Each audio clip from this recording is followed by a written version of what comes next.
Let us take a look at the story about Gemma di Giorgio, who was born without pupils, totally blind, seemingly an impossible condition to cure.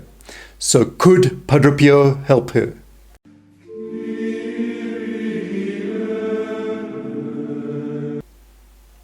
Hello friends of Following Padre Pio. My name is Edward Urban, presenting our channel in which we investigate the absolutely incredible life of Padre Pio, the Capuchin monk, mystic and miracle worker whose intercession is still so powerful today. So if you or a loved one or a friend is in need of Padre Pio's help or intercession, then do stay tuned to this channel to find out what Padre Pio can do for you. And we hope that you'll be amazed at the stories about Padre Pio. And let us go back to our story now. Gemma was born on Christmas Day in Sicily, and that is in 1939. And it soon became apparent to her parents that there was something very wrong with Gemma's eyesight. So when she was just 3 months old, she was taken to see the local doctor, who referred her to an eye specialist. And Gemma was examined by two separate ophthalmologists who both independently declared or came to the conclusion that Gemma had no pupils in her eyes and that she would never be able to see. So poor little Gemma. Imagine being born blind. What a trial that must have been. And of course, the pupil of the eye is that part that contains the lens, which is absolutely essential to focus the light on the back of the eye. Though it also seems that without a pupil, the light actually has no means of entering the eye. So that was Gemma's situation. Not easy, I'm sure you would agree. However, at the local church, they had not given up on poor Gemma, and everyone offered all their prayers for her healing. And then one of their relatives, one of the family relatives, was a devout nun, and she advised them that in their prayers they should entrust Gemma to Padre Pio. So of course Gemma's grandmother asked the nun please to arrange for a letter to be sent to Padre Pio, and this letter was duly sent. Sometime later, the same nun had a vivid dream in which she saw Padre Pio, who asked her, "Where is Gemma?" And now in this dream, this is quite interesting, she introduced Gemma to Padre Pio. So this is happening in the dream. And just remember that fact for a little later on. We'll see how it applies. The following day, a letter arrived in the post for the nun from Padre Pio. Of course, she was absolutely amazed.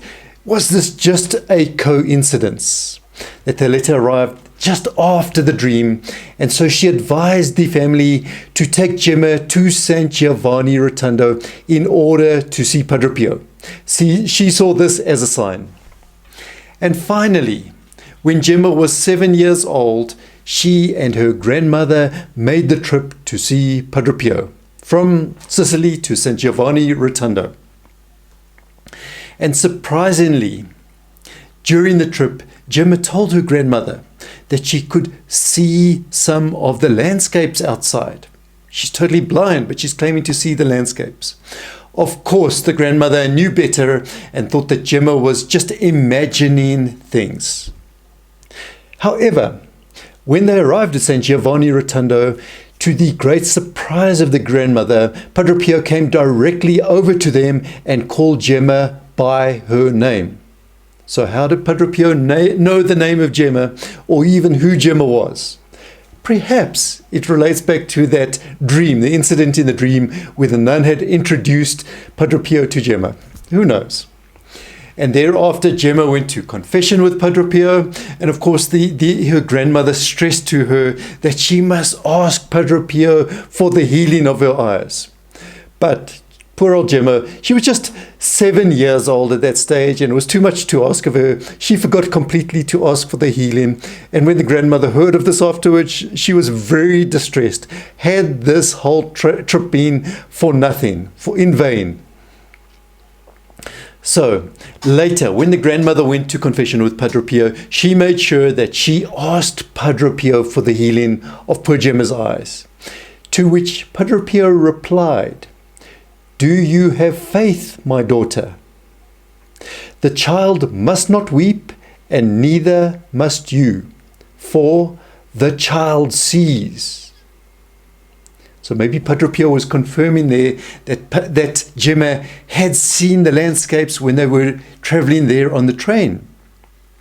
And shortly thereafter, Padre Pio gave the child communion and blessed both of her eyes. After which they returned home. Both Gemma and her grandmother returned home. However, on the trip, the grandmother became so tired that she had to be admitted to a hospital in Cosenza on the way home. A little bit of rest and Gemma's grandmother recovered pretty quickly, popped back. She was not going to waste the opportunity, however, so when the specialist came along, she asked her please to examine Gemma's eyes. He examined the eyes and came to the exact same conclusion. She has no pupils, she is blind. But the thought of what Padre Pio had said, she can see, kept on going around in the grandmother's head. So she's a bit stubborn and she insisted to the doctor that Gemma could see. The doctor just wanted to get this out of the way, and so he did a little test to prove that she could not see. And he picked up some objects and showed them to Gemma, and to his absolute surprise, Gemma could recognize these objects. She still had no pupils, but she could recognize the objects. So then he had to do other tests, and he held up his hand and did various how many finger tests, things like that, and she continued to get it right. Seemed that she was seeing. So now, what was the doctor going to make of all of this? She cannot see, she has no pupils, she seems to be seeing. His conclusion, without pupils one cannot see, he said. And he followed up with, this can only be a miracle. And in the future, of course, she was examined by many other doctors and specialists. All of them came to the identical conclusion. She has no pupils, she cannot see, she must be blind, but she sees. And her eyesight continued to improve with time. Now, many years later, and this is in 1967, she had an interview. Gemma had an interview with a journalist. And the journalist described that Gemma still looks blind, but she definitely sees.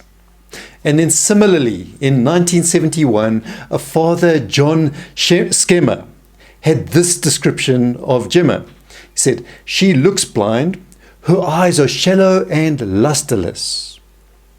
But there is no doubt that she can see, because while he had been sitting there, she reached for a phone book, read a number, and made a call right in front of him. Somehow got it right. And so we've seen how Gemma Giorgio received her eyesight through Padre Pio's prayers and intercession, being able to see despite still having no pupils. And if you're new to our channel, then please do share the videos, also like the videos, and please subscribe to our channel.